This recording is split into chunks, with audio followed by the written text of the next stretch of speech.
Hello, I was just going to show you guys how to use a graphics editor to make graphics if you need to, for whatever reason. I don't know. That way you can sort of make your own problems. Um, you might need to make shapes or graphs. So I was going to show you how I do that since I make a lot of my own tests anyway. Um, so I also wanted to show you I've recently, well, it's in the future for me right now, but hopefully when you see this, it'll be in the past. I shared information about screen recording and streaming. This is OBS Studio, um, yeah, which is one of the programs I was recommending that we use. It's free. All the programs I suggested were free, and it's got a lot of nice features. I don't need a ton of features, but it's got plenty of stuff I need. So if you watch that tutorial, you'll learn how that works. But this is when I said that I was using this to make screen recordings, and I liked it because it put my little face in the corner. The goal being to make it feel a little bit more like human contact, so that people can see my face. I don't know if that's something they want, but I was just trying to create that effect. Anyway, just and check this out. So you can see my mouse going around here. Kind of trippy. Anyway, that's this screen recording software. For the rest of this, I'm going to shut my face off. So I don't think you really need to see it.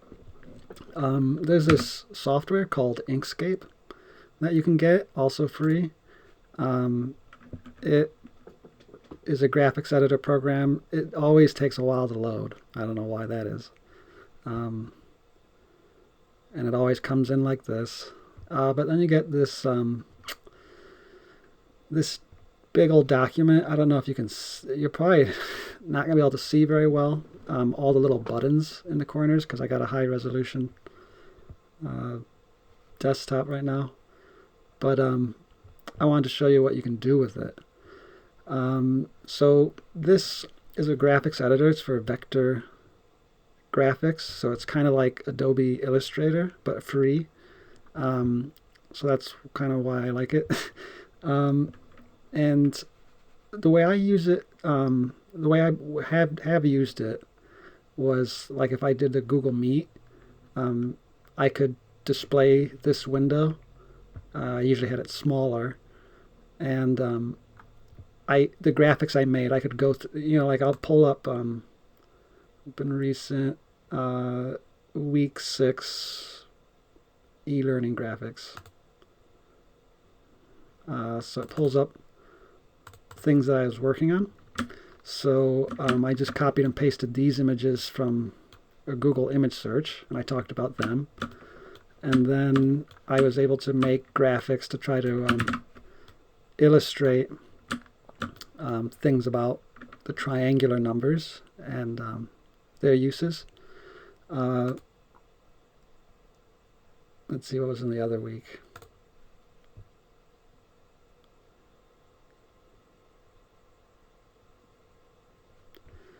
Oh, so this was confusing. There was a problem that I gave the students where, if I have 2 dots and I draw a line connecting them, I cut the circle into 2. If I have 3, I get 1, 2, 3, 4 regions. And so it was trying to see if you could come up with a pattern of, if you know how many dots there are, however they're arranged, and you draw lines between all the dots, what's the number of pieces you can cut the board into. So I was just going through all the things you could do, and it was not an easy problem. But we're trying to identify patterns, and it ended up being pretty hard. And I was identifying certain things. Anyway, and so I went through this. I could even send you that video if you want to see it. And I tried to explain how to solve the problem, how to go through it bit by bit. So I was able to say, well, if you have 3 lines crossing, and if you get them, do something with the points so they move, you can make another region. So I was just explaining things like that. But it's kind of nice because you could record a video, or you could stream this. You could create graphics, and you can manipulate the graphics live. So it can be kind of interactive graphics. You can do all sorts of things. You can remove shapes. Oops. Whatever you want. So I was just going to show you guys what you can do with this tool, and recommend that if you need to make graphics, you check it out. I guess I'm just going to make a new file. Okay, so if you want to make, let's say, a circle, there's a circle tool over here on the left. So I guess let me quickly explain what we're looking at right now. So this is a huge workspace. I'm just zooming with control and the mouse wheel. If you click the mouse wheel down like a button, you can pan, and control and zoom is control and mouse wheel is zoom. You have this is the print area, and I think by default it's A4 size paper instead of letter. You could change that, so if you needed to print, you could go to the document properties over here on the right and say I want letter size paper. You can say I want my units to be in millimeters or pixels, depending on the context. Like if you're going to make something for a computer screen, like a desktop background or something, wallpaper, you might want to be in pixels. But if you're going to print things, you might want to be in inches or something. So you could go to inches, and you'll see it's 8.5 by 11. It changes all the units. If you printed this, only what's in the print area would print. What I would usually do is go to File and Save As, and just switch it to a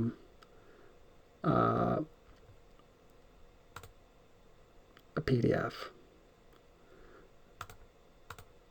So what you can make with these things is you can make well, with the print area, you can work in the print area, outside the print area. Unless I'm actually making a document, I don't usually care about the print area. So my files, I usually just work anywhere, save the file, and you can open it and just move around however. So it's a big workspace. You can just ignore that box. So I usually just come off to the side or something. So you're able to, if you have a circle tool selected, you can drag and you'll get an ellipse. If you hold Shift, it will kind of keep the center where you start instead of the upper left point or whatever point, corner. If you hold Control, you'll get a perfect circle. And if you hold Shift and Control, you'll get a perfect circle centered at where you started clicking. So you can do that. Once you've made it, if you still have the circle tool selected, you will see these sizing indicators. So this, you could turn it into an ellipse if you wanted. Control Z undo. There's also this round node which allows you to make Pac-Man. There's a couple different settings for what it does. And up here you've got those settings. Maybe you want it to show the, I forget what these are called, the chord and the arc. What do they make that? It's kind of like a sector with the triangular part cut out. You can make it the triangular part, or complete it, I guess. So from the center now. So it's a slice of pie, and this completes the circle. So it goes back to completing the circle.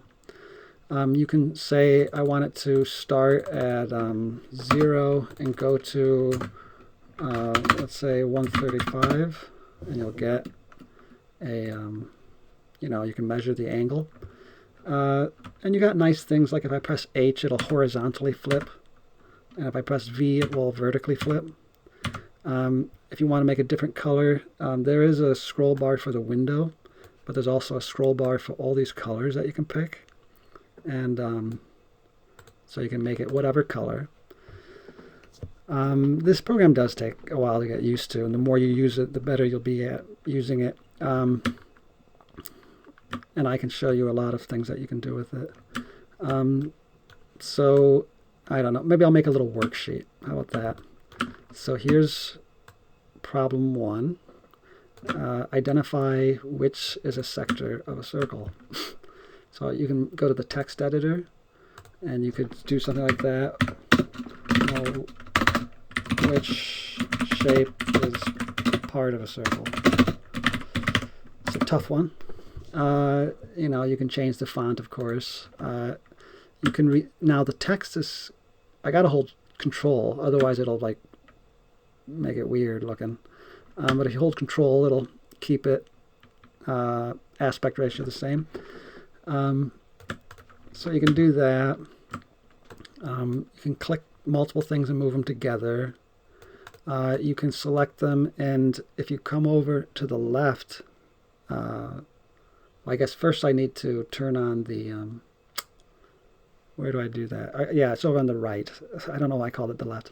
There's a align and distribute tool. So if you click that, you can align things. So let's say I want their left-hand sides to be flush. I could click this one. You see everything's pushed into this red line on the left. If I click that, they're flush left. I could do it to the right. I could have their bottoms on the same line. I could have their centers in line. So you can kind of make things look pretty nice. You can make things, I can show you more about align and distribute later. But you can make, your graphics. Here's the correct answer. I'm not going to do the ABC. Well, I guess I will. Oops. I hit Control A. A. And you can Control D to duplicate something. And then B.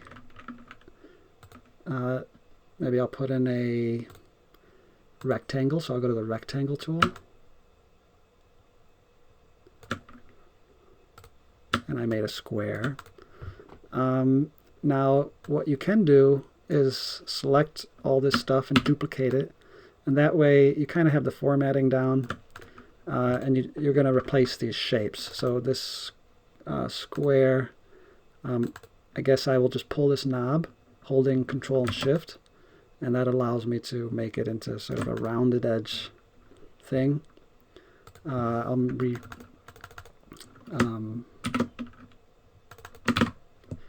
that. And the next tool that you can use to make shapes is this polygon and star. So this is kind of a nice one. Here I have a hexagon. But with this tool, if you have the polygon tool selected and you click on it to select it, you can turn it into a star, which I don't know why it's not. There you go. I don't understand why it didn't change, but you should be able to flip from star to pentagon to star to pentagon. With the star, you can change how many corners it has, or the pentagon. You can do the same.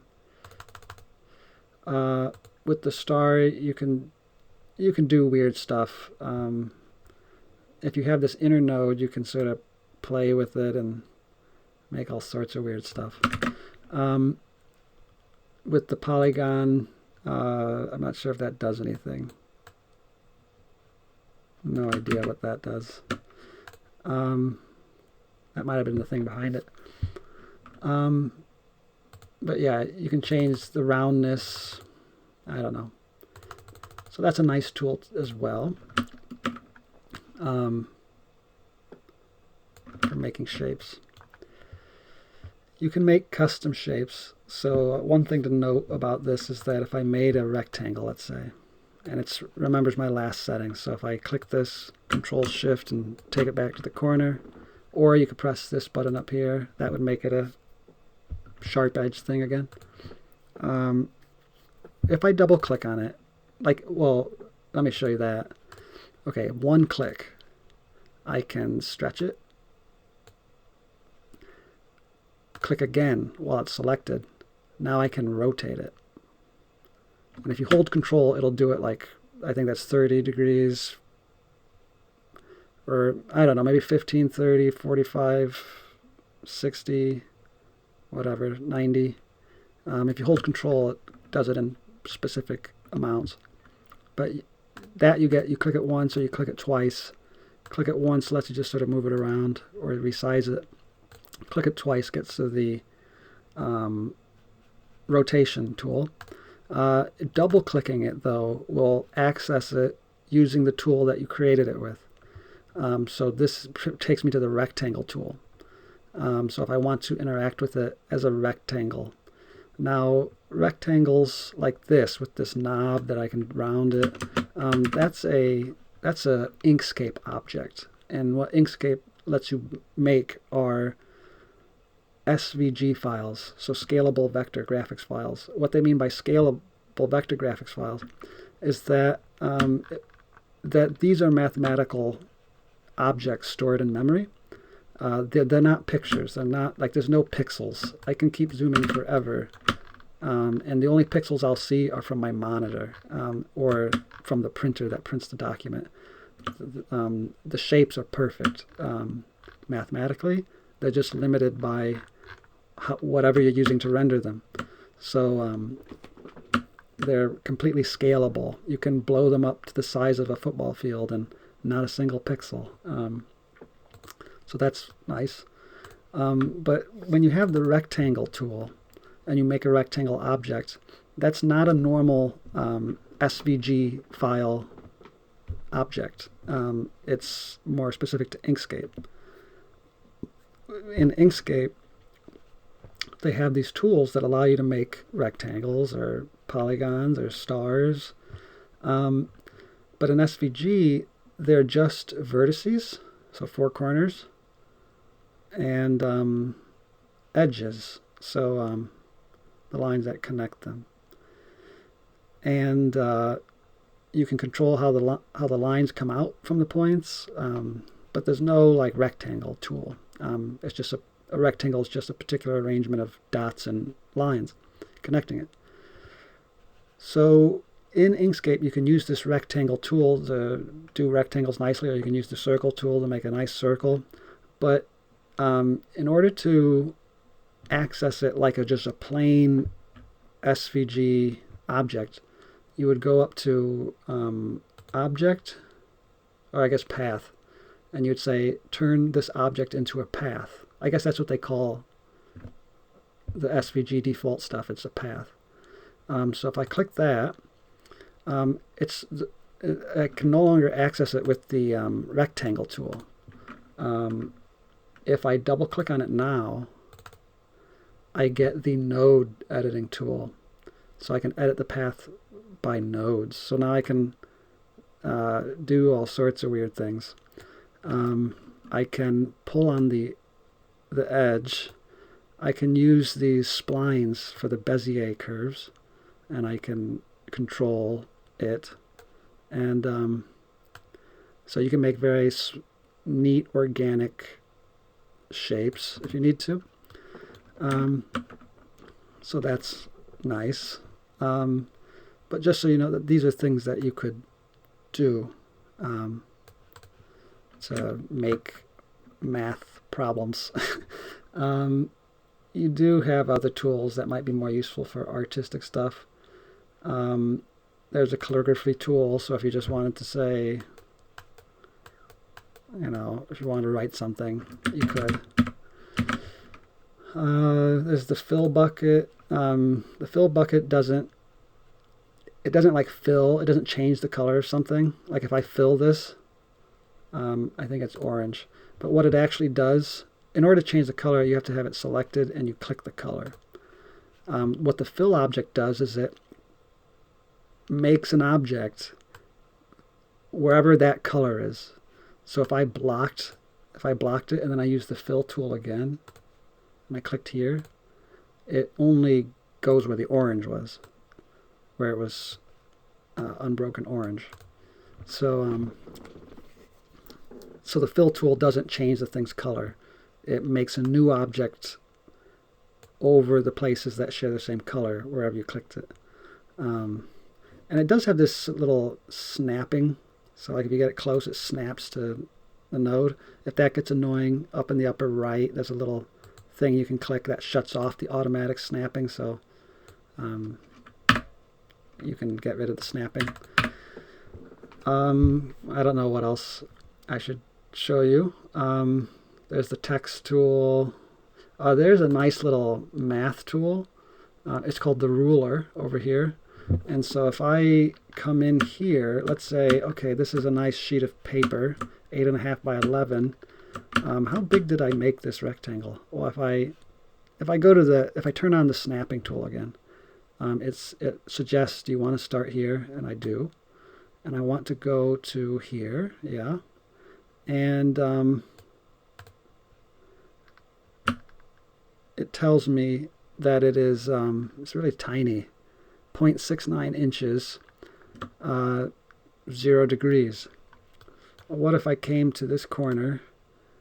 Oh, it looks like I'm editing the object. I didn't really realize that that's how you did it. So this now tells me that this diameter is 0.98 inches, and it's negative 45 degrees from this horizontal to that edge. So you the ruler tool kind of makes a vector, and you can get the angle measure of the vector. You can get the magnitude and direction, and so you can measure things and angles pretty nicely. Yeah. So that's a useful tool. Another useful tool is this. You can make spirals. I don't know if that's useful. But this straight line, they call it Bezier curves. So if I click and drag, I get the initial spline, and if I let go, you can kind of control it.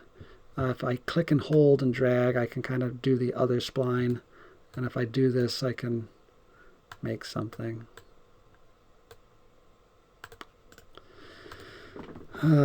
So now I connected it, so I made it an object. If I click it, a color, I will fill.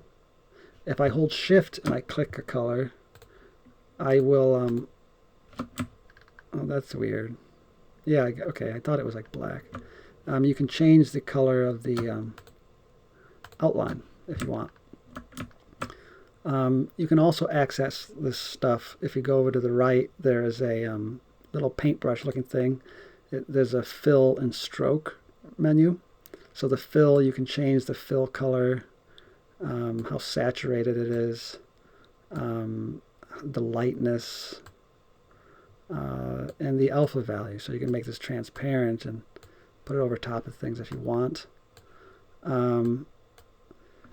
You can go to the stroke and you can change that color here.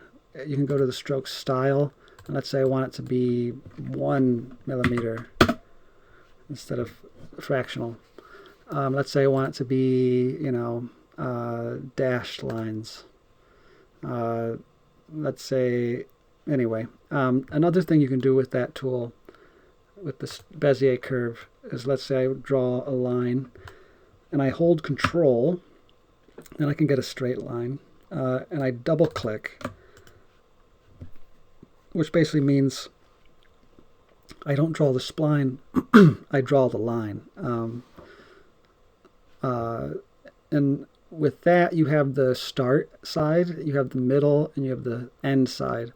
And if I usually go to the end side and I choose this arrowhead, and you can get like a little arrow. And if you change the thickness, it'll change the head of the arrow too. So if I go to 1 millimeter, it's bigger.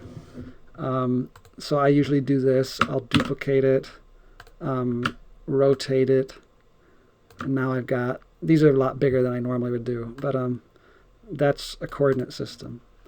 And then you can go and you can draw lines if you want. This is something I do sometimes. I'm going to move them down. So it's just coordinate quadrant 1. Maybe I'll do something like, yeah, whatever. And you can duplicate a pair to make it go a little quicker. Maybe I'll have 8 tick marks. Maybe I'll have a little more than that. And the nice thing about Inkscape is the align and distribute tool that I was mentioning before. If I select all these little lines, let's say I position one of them where the axis is, and I position the last one wherever I want to position the last one. Then I can select all of them, and over in Align and Distribute, I can say I want them to be equally spaced. And then you get a nice mathematically equally spaced tick marks. Then you can come in here and do, 1, 2, 3. It does take some time to make these graphics, but it's fun if you like this sort of thing. I'm not going to do all of them, but you get the idea.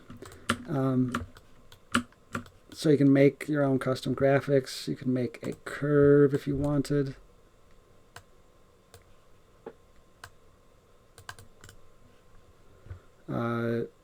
You can put in a little arrow. So I'd have to go to the stroke and fill, make it an arrow. There you go. You could add a little text.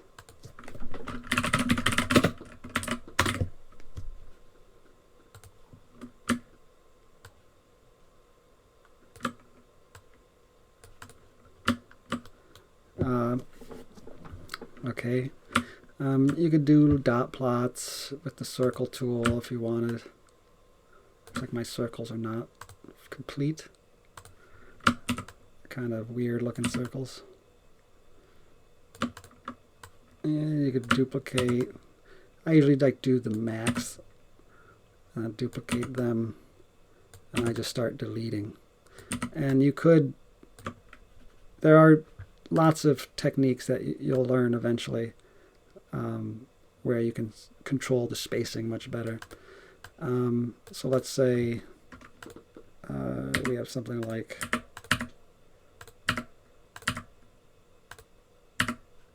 there's a dot plot.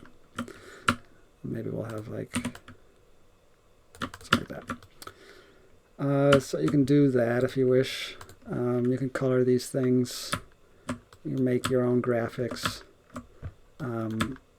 And you could set things up in a, like you can do a whole worksheet. You can just do the graphics for a worksheet and then do the worksheet in a text editor, a word processor, I mean. And then to save the graphics, you can go to, over on the right, there's a little document with an arrow pointing out of it, and that's export.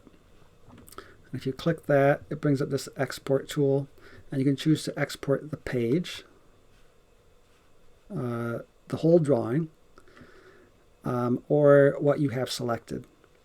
And so if I have this guy selected, it'll get what's in the box, I believe. And then if I think if I have other things in the box, like that would show up, I think.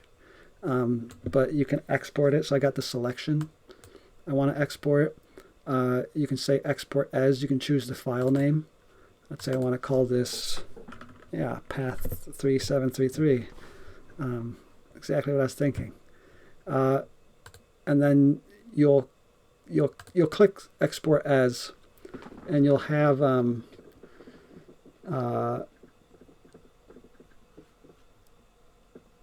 what is all this stuff?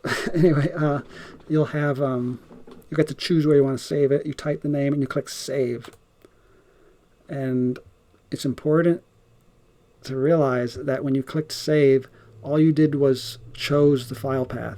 You have to actually click this export button, and then you'll see it sort of process depending on how big it is, and now it's saved. When I clicked this, it saved, not when I clicked this. So now you see it's there. And then so you can save it, export it, do a Word file, just drag it right in, resize it. It'll take a little getting used to. If you don't like it, oh, I wanted some text in there. Oops. You can just duplicate the text, click it. If it's still there, just hit export again, replace, and if I hit that, it's there with the text in it. Anyway, so this was just something for math teachers that I thought would be useful. It takes a while to get used to this. You're going to have to learn the keyboard shortcuts, and you're not going to be as quick with it like I am until you get a lot of practice with it. But it's a pretty powerful tool if you want to learn. I thought I had just one more thing I looked at that I thought I could show you. You can make it pretty. You can make gradients. Oops, I'm selected on the other object. Whatever. I felt like there's one more thing. Shoot. I just had the thought and I forgot it. You save it. Text editor, math teacher. It was something with math and how you could use it. Oh well. Oh, you can. One more thing I can show you is I think I did show you, but you can cut things out. So like, let's say I wanted to take a piece out of that. So you can click it, hold Shift, click the other thing. There are keyboard shortcuts for that, but you can go to Path. You have all these options. You can Union. You could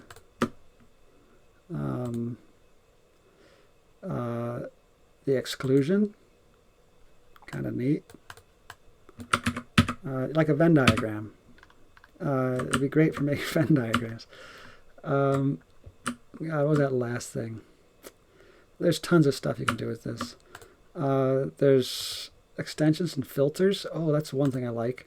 So let's say I've got a I'm going to get rid of the stroke, and it's just this circle, and a lot of times I'll make it maybe dark, and then I'll duplicate that and move it up, and maybe I'll make this lighter, and then you can click one, hold Shift, and then click the other. I kind of have to do it twice sometimes because I don't always remember which way it goes. But if you go to extensions and you go to generate from path and interpolate, you can say I want, let's say I want 50, that's a lot, but 50 interpolation steps. Interpolate the style and go. It didn't work. I think it's because they have to be paths. So this was a circle still. So if I click these guys and I say path, object to path, then let's try that.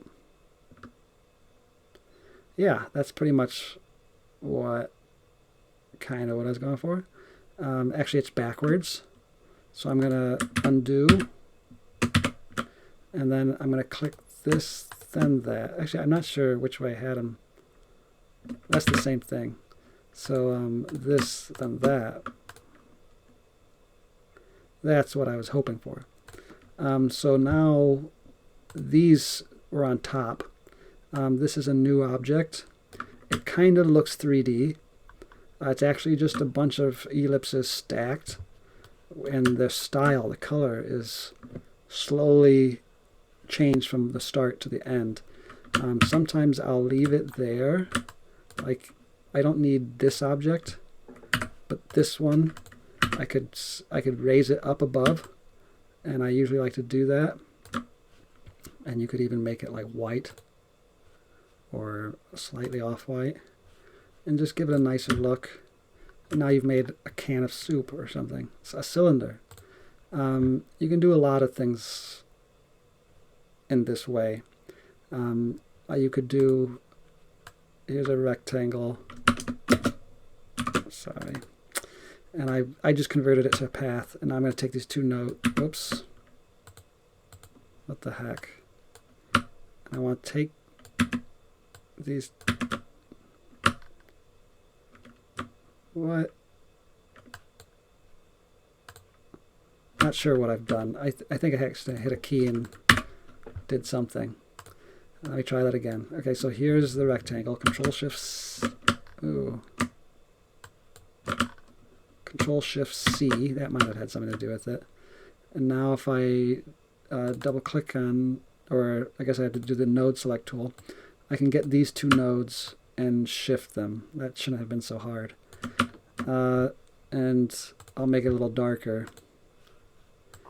And I will go up. And it's got to be in the same style, but I'm going to make it really tiny. Well, maybe I'll do a truncated pyramid. And again, I'll make that lighter. Shift click that way. Extensions, generate from path, interpolate. Yeah. And there you have, almost looks like a step pyramid.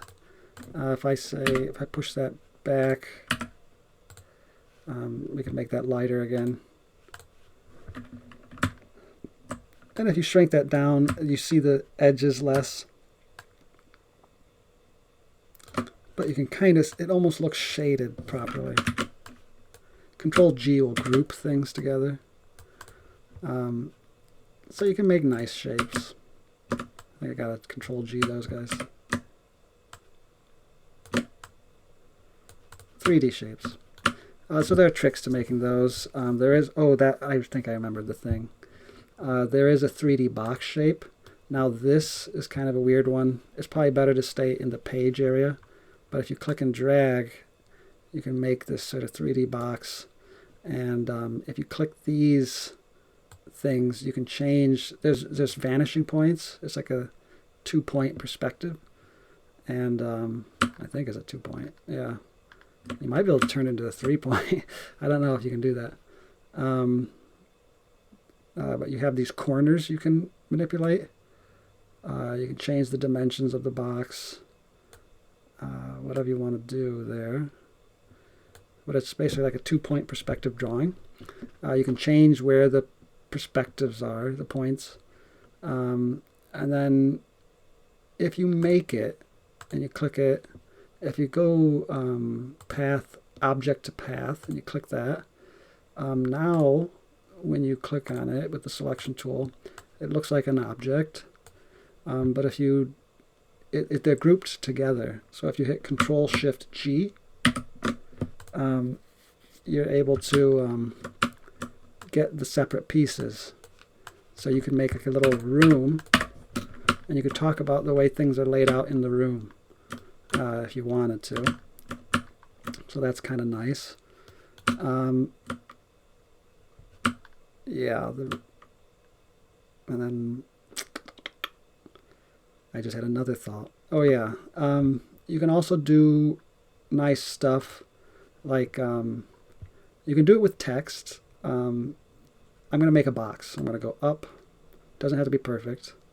Actually, it really doesn't have to be perfect. Do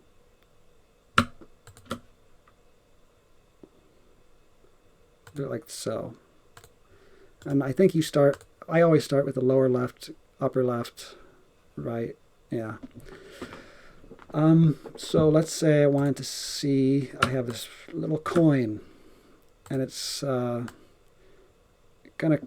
there's a light in front of it, and it's gonna cast a shadow. behind it. So maybe I'll do a little coin looking thing. There's my coin. So what I can do is I can duplicate my coin, and I gotta turn that path to object. It's got to be a path, object to path. And this one will be, I'll make this black. And if I click the object and I hold shift and I select the that path, I can also go to generate from path. No, it's modify path, and then there's perspective. And if I do that, it'll do projection geometry, hopefully.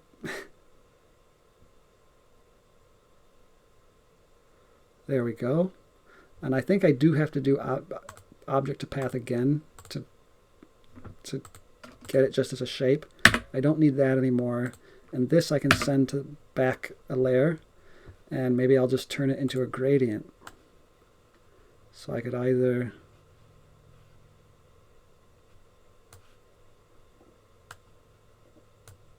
why is it gray? I want it black over here. Maybe something like this. There, a shadow. I don't know why you'd want to put shadows on things on your math assignment, but I mean, you can do a lot of stuff with this. It'll take you a while to get used to it, but it's really useful. So I thought I would share that. I got spray paint tool. Oops, got the wrong one. Well, first I got to select something. Spray paint. You can spray them. And you can turn on the spray paint tool. I shouldn't have done such complicated objects.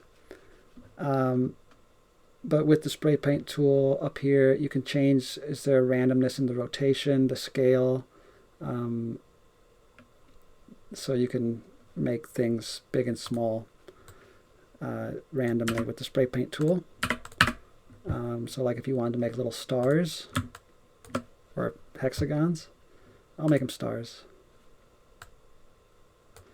And I want to use the spray paint tool. I want them to, there's to be random rotation and scale, and scale doesn't look to be